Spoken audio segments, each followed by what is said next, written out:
இன்றே டவுன்லோட் செய்து உங்கள் ஃபேவரட் ஷோக்களை என்ஜாய் பண்ணுங்க. என்ன ராகவா, மாலை மரியாதைலாம் பயங்கரமா இருக்கு.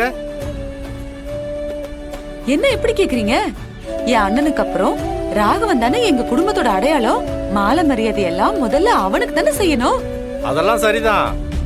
மாறன் தம்பி கடை ஆரம்பிச்சிருக்காராம். இவரு இன்னும் அப்படியே தான் இருக்காராமே.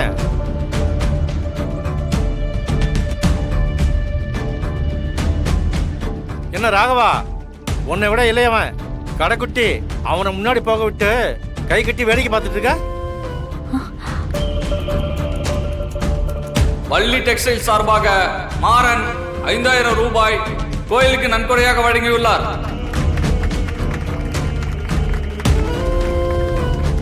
அடேங்கப்பா, கடைக்குட்டி நன்கொடையெல்லாம் கொடுத்துருக்கான் போல. புள்ளனா இப்படிதாயா இருக்கணும்.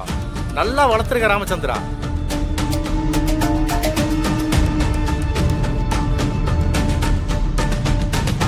அடுத்து கண்மணி டெக்ஸ்டைல் சார்பாக ராகவன் 10000 ரூபாய் கோயிலுக்கு நன்கொடையாக வழங்கியுள்ளார்.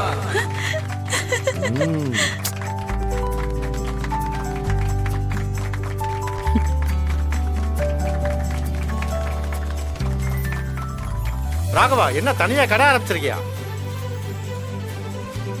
அண்ணே, நீங்க ஊர்ல இருக்கிறவரு, சென்னையில எங்க குடும்பத்துல என்ன நடக்குதுன்னு தெரிஞ்சுக்கிறதுக்கு உங்களுக்கு வாய்ப்பு இல்ல. எதுக்குண்ணே எவனோ சொல்ற ஒரு கதையை கேட்டுக்கிட்டு இப்படி சம்பந்தம் இல்லாம கொளுத்தி போட்டுட்டு இருக்கீங்க? கொளுத்தி போடுறது அவர் கைவந்த கலையாச்சே இல்லனே. இல்லப்பா, நான் இப்ப என்ன தப்பா கேட்டேன்? ராகவன் கடை ஆரம்பிச்சு எனக்கு தெரியாதுப்பா. நான் என்ன இப்ப யதார்த்தமா தானே கேட்டேன். அதுக்கு போய் இப்படி எகிரிட்டு வரீங்க. சும்மா சொல்லக்கூடாது ராகவா. நீ தனியா கடை போட்டு மட்டும் இல்லாம தம்பியை விட நீ அதிகமா நன்கொடை கொடுத்துருக்கியப்பா.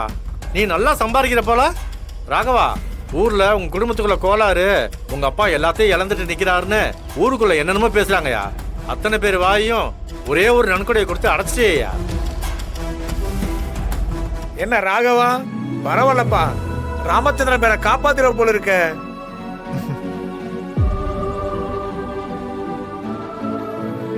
இப்படிதான் என் வாரிசு நான் வளரணும். அப்பா நிழல்ல இருக்கிறத விட தனியா போய் உனக்குன்னு ஒரு அடையாளத்தை உருவாக்கின பாரு. அதான் பெத்தவங்களுக்கு பெருமை. நம்பிக்கை வந்துருச்சியா.